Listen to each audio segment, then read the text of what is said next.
Well, thank you very much. I am a little bit concerned about the Europe bashing, I must say. There is the allegation that Europe is applying double standards, discriminating. There was the issue of the proportionality and the civilian casualties in the Gaza conflict. Let me make this point.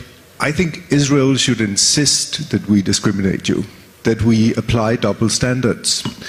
This is because you are one of us. We are not looking to Israel, and sometimes the response on the part of some Israeli interlocutors is, look what's going on in Syria, look what's going on elsewhere.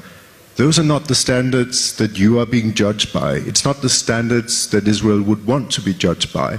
So I think you have the right to insist that we apply double standards and put you to the same standards as all the rest of the countries in the European context. But isn't it kind of patronizing to the Palestinians to say that we hold Israel to a higher standard than we hold you? I'm not sure it is. I think there is a situation where we recognize that there is a very strong, one very strong party in the conflict and a much weaker party. In that respect, I think engaging our long-standing partner Israel, with whom we have extensive cooperation in trade and cultural affairs, whatever, in a different fashion that we engage others is natural. So I think that this patronizing attitude towards us, that we should be happy that you have a separate standard for Israel, is really, I'm sorry, it's a statement of contempt for our intelligence. I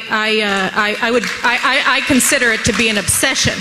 I consider Europe's keen interest in the Middle East, specifically Israel, to be an obsession, and it's an obsession that Jews have seen from Europeans from the time of Jesus, and we know what it is.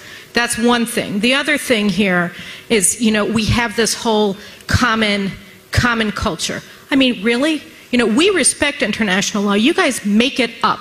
There is a binding UN Security Council resolution, Chapter 7 from 2001, 1373, that bars every single UN member nation from funding or otherwise supporting in any way terrorist organizations. And you guys are funneling billions of euros into rebuilding terrorist-controlled Gaza. All right? This is in contravention of binding international law that you signed on to. Now, on the other hand, there's imaginary international law. Imaginary international law that says that you are required to sanction Jewish projects from Jerusalem and Judea and Samaria. There is no such binding law. You guys are funding settlements in Western Sahara. You're funding them.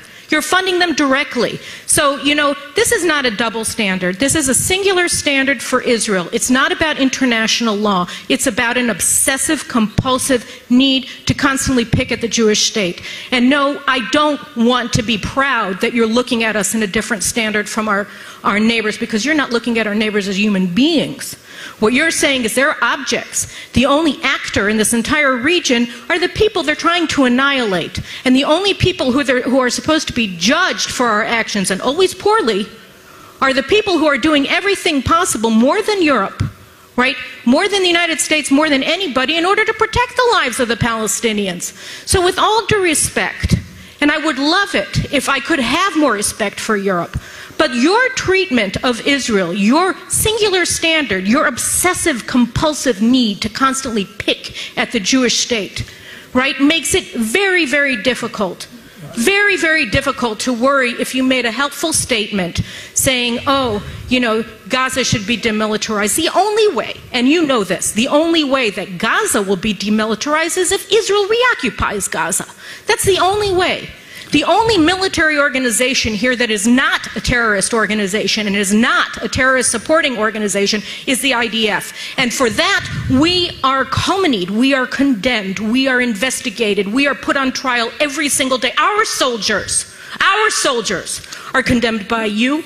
Our soldiers come in and are being called murderers for protecting our families, and I'm sorry, you know, it's very hard for me to feel any respect for this kind of behavior. I think your point is clear. I'd like to give the European ambassadors a chance to respond to that.